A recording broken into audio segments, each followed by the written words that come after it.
Napoli, credo che sia forse l'ultima gara dell'anno questa, o sbaglio? È l'ultima, ma non dico per voi, dico in genere, che non so se è in bello, ce ne sono altre. Non credo. Credo che sia l'ultima. Con noi Vittoria, e qui Virginia, scusa. E qui pensavo all'errore di nascita, che quando io ero piccolo dicevamo Argenton, ho scoperto adesso che è sbagliato, ho sbagliato anche il nome, ho fatto anche un cappotto, perché si dice Argenton, quindi diciamolo agli amici, anche ai colleghi che ci hanno insegnato noi giorni che è sbagliato, che insomma tipicamente Veneto non è Benetton, non è Argenton, ma è Benetton Argenton. Christmas Show, siamo a Cervia, siamo a Mogliano, davvero un bel clima natalizio, devo dire che forse la prima volta vedo un albero di Natale in mezzo al campogara. È da un paio di anni ormai lo mettiamo sull'albero e lo decoriamo, addobbiamo tutto. Grazie alla signora Nicoletta Zamperetti che da un po' di anni ci decora tutto il maneggio. C'è stato anche il brindisi di Natale, c'è stato anche Babbo Natale. Il brindisi lo facciamo fra un paio d'ore. E Io Babbo non Natale... so delle fette di panettone, c'è gente che dice con le fette di panettone, l'ha fatto qualcun altro. No, però sono alle 2. Ah, ok. Il brindisi e Babbo Natale. Babbo Natale è già passato. E questo 2019 che bilancio vogliamo fare, conclusivo, visto che si chiude un anno? Ma è stato un anno medio, diciamo, con alti e bassi, ecco. Qualche cosa di buono, qualche cosa di meno buono.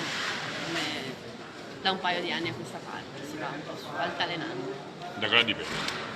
Ma dipende dal giro, secondo me. Se entri nel giro corretto, per cui sei ogni 15 giorni e riesci a mantenere quel tipo di ordine, allora riesci ad avere sempre più o meno un numero buono. Parli del CEV o parli di Virginia Argenton? No, parlo del CEV allora, e parlo dei concorsi che si fanno qua. L'anno invece di Virginia Argenton?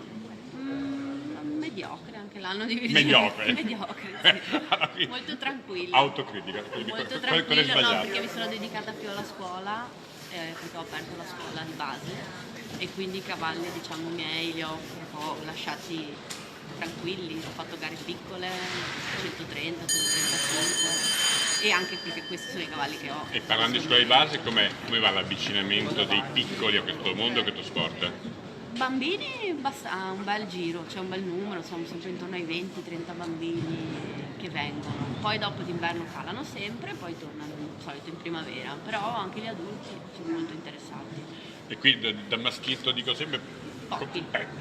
Quindi maschietti, mi raccomando, siamo in una minoranza drammatica, devo dire, lo dico scherzosamente, l'altro giorno mi sono divertito a fare le classifiche di somma campagna e hanno vinto gli uomini, è una cosa rarissima, non succede mai, c'erano più uomini che donne che hanno vinto. Ieri invece nella 130 eravamo tutte donne. Ecco, perfetto, mi pareva giusto. Allora, visto che tu la conosci, io chiedo scusa, non la conosco, vogliamo ringraziare il nostro... Chiara Marzola. Mi sembra... c'è la voce fuori campo, vuole salutare? Vi saluto tutti e auguro a tutti un buon Natale. E allora io lascio, tu guarda Chiara e fai gli auguri tu a questo punto.